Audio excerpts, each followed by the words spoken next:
নমস্কার, Radhe Radhe. Life with মিনির আরেকটি ব্লগে আপনাদের স্বাগত জানাই। সকাল প্রায় 6টা বাজে। এর ব্লগে রয়েছে একটি সুন্দর শিব মন্দির দর্শন। লাস্ট পর্যন্ত ব্লগটা দেখতে থাকুন।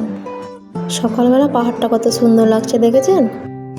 সকালবেলা যদি একটু বেরোনো হয়, আশেপাশে পরিবেশটা যদি একটু দেখা হয়, মনটা এমনিই ভালো হয়ে যায় সারাদিন।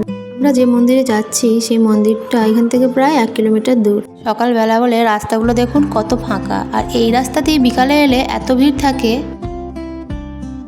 আমাদের যাবার পথে আরেকটা ছোট মন্দিরও পড়ে, এই দেখুন এই মন্দিরটা। ওই যে দূরে দেখা যাচ্ছে, এই মন্দিরেই আমরা আজকে পুজো দিতে যাচ্ছি। এই মন্দির চত্বরটা বিশাল বড়। আসলে একটি মহাদেবের মন্দির, কিন্তু ভিতরে আরও অন্যান্য ছোট ছোট মন্দির রয়েছে। আর এই যে বাইরের দিকে রয়েছে, এটি হলো বড় ঠাকুরের মন্দির। এই যে আমার পুজোর ডালা নেওয়া হয়ে গেছে। যদি কোনো বিশেষ তিথিতে পুজো দিতে আসি, তবে এখানে প্রচুর ভিড় হয়, রীতিমতো লাইন দিয়ে পুজো দিতে হয়। আজ আমরা এমনি এসেছি, সেই জন্য আজ একটু ফাঁকাই রয়েছে।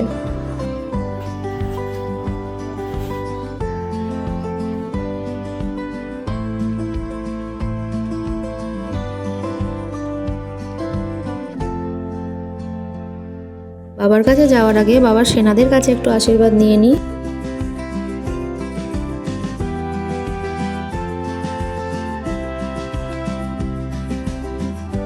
একটু তাড়াহুড়োতেই এসেছি, আয়ুষের ভাবি বাড়ি গিয়ে ডিউটি যাবে, এই জন্য পুরো মন্দিরটা আমি আজ আপনাদের দর্শন করাতে পারবো না ঠিকই, তবে কিছু কিছু মন্দির আমি আপনাদের দর্শন করাচ্ছি। যেমন এই মন্দিরটা, এটা পাশেই, এখানে আমি নিজেই একটু পুজো করে দিলাম।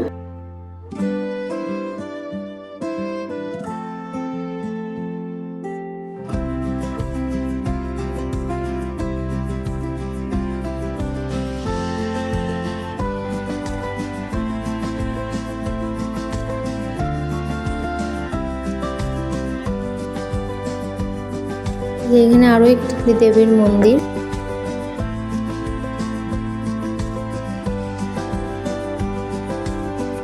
এখানে রয়েছে মহাদেবের একটি বড় মূর্তি, পাশেই রয়েছে একটি হনুমানজির মূর্তি, এই যে। আর বাইরে রয়েছে এই বড় নন্দী মহারাজের মূর্তিটি। ছোটবেলায় মা বলতো, নন্দী মহারাজের কানে কানে কিছু বললে সেটা মহাদেব নিজেই শুনতে পান। তার কাছে আশীর্বাদ নিয়ে এবার আমরা বাড়ির পথে। আপনাদের ভিডিওটি ভালো লাগলে লাইক, শেয়ার, কমেন্ট এবং সাবস্ক্রাইব নিশ্চয়ই করবেন।